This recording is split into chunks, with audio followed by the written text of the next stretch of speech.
Assalamualaikum warahmatullahi wabarakatuh. Perkenalkan, nama saya Marhayu Aditya Putri, NIM 2012108 dari lokal P5C, mata kuliah pendalaman fikih di madrasah dengan dosen pengampu Ibu JM Eka Fitriananda MPD.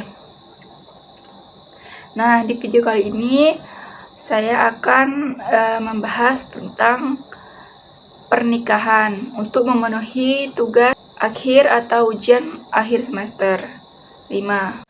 Nah, di sini saya akan menjelaskan tentang konsep pernikahan. A. Pengertian nikah. Secara etimologis, perkawinan dalam bahasa Arab berarti nikah atau zawaj. Kedua kata tersebut terpakai dalam kehidupan sehari-hari orang Arab, dan juga terdapat dalam Al-Quran dan hadis. Al-nikah mempunyai arti al-wadhi, al-domu, al-tadakul, al-jamu'u atau ibaratan al-wat al-akad, yang berarti bersetubuh, hubungan badan, berkumpul, jima, dan akad. Perkataan nikah mengandung dua pengertian, yaitu yang pertama dalam pengertian sebenarnya hakikat dan pengertian kiasan atau majas. Kalau menurut pengertian sebenarnya, nikah itu berarti berkumpul. Kalau menurut kiasan atau majas berarti mengadakan perjanjian perkawinan. Perkawinan dalam istilah agama Islam nih disebut dengan nikah ialah suatu akad atau perjanjian untuk mengikat diri antara seorang laki dan perempuan yang menghalalkan hubungan kelamin antara kedua belah pihak dengan dasar sukarela dan kerelaan kedua belah pihak untuk mewujudkan suatu kebahagiaan hidup. Dan para jumhur ulama mengatakan ada 5 rukun pernikahan dan syaratnya. Yang pertama, calon suami. Syaratnya beragama Islam, laki-laki, jelas orangnya, dapat memberikan persetujuan, tidak terdapat halangan perkawinan. Nah, yang kedua, calon istri. Syaratnya beragama Islam, perempuan, jelas orangnya, dapat dimintai persetujuan, tidak terdapat halangan perkawinan. Yang ketiga, wali nikah. Syaratnya laki-laki, dewasa, mempunyai hak perwalian, tidak terdapat halangan perwalian. Selanjutnya, yang keempat, saksi nikah. Syarat-syaratnya yang pertama, minimal 2 orang laki-laki hadir dalam ijab dan qabul, dapat mengetahui akad Islam dan dewasa. Yang selanjutnya, yang terakhir adalah ijab dan qabul. Syaratnya yang pertama adanya pernyataan mengawinkan dari wali. Yang kedua adanya pernyataan penerimaan dari calon mempelai. Yang ketiga, memakai kata-kata nikah, tazwij atau terjemahan dari kedua kata tersebut. Yang keempat, antara ijab dan qabul bersambungan. Yang kelima, antara ijab dan qabul jelas maksudnya. Yang keenam, orang yang terkait dengan ijab dan qabul tidak sedang ikhram atau haji dan umroh. Yang terakhir, majelis ijab dan qabul itu harus dihadiri minimum 4 orang, yaitu calon mempelai atau walinya, wali dari mempelai wanita, dan 2 orang saksi. Pembahasan selanjutnya akan dijelaskan oleh saudara saya Al-Hafiz. Assalamualaikum warahmatullahi wabarakatuh.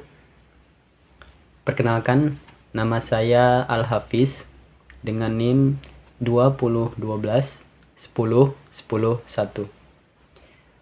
Baiklah, di sini saya akan melanjutkan pembahasan dari saudari Marhayu tentang dasar hukum pernikahan.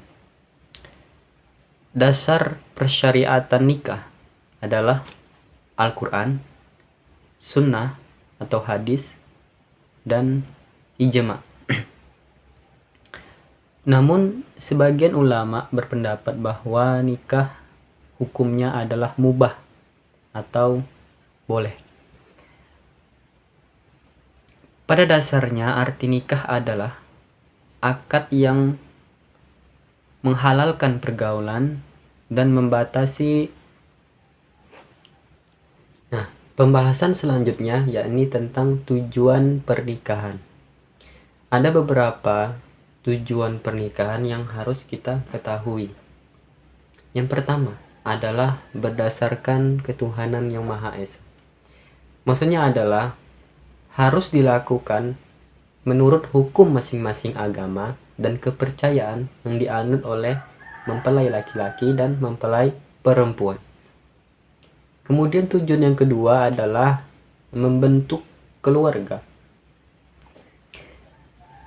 Keluarga adalah suatu kesatuan kemasyarakatan yang kecil yang organisasinya atau perkumpulannya berdasarkan atas perkawinan yang sah.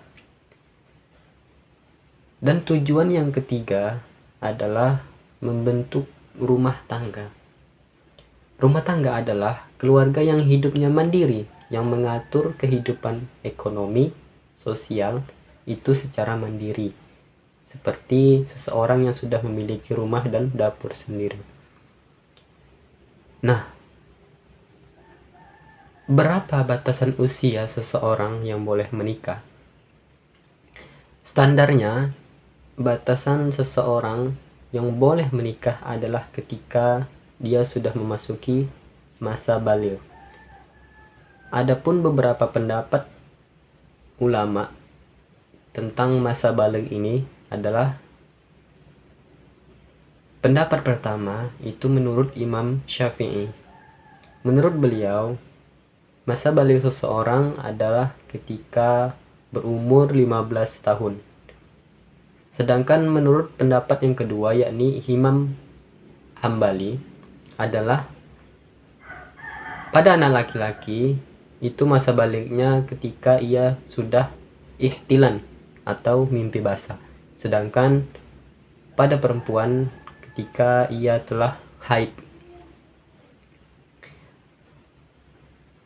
Sedikit tambahan, menurut Imam Maliki, Imam Syafi'i, dan Imam Hambali, bukti tanda seseorang itu sudah baligh adalah ketika ia sudah tumbuh bulu pada bagian ketiaknya.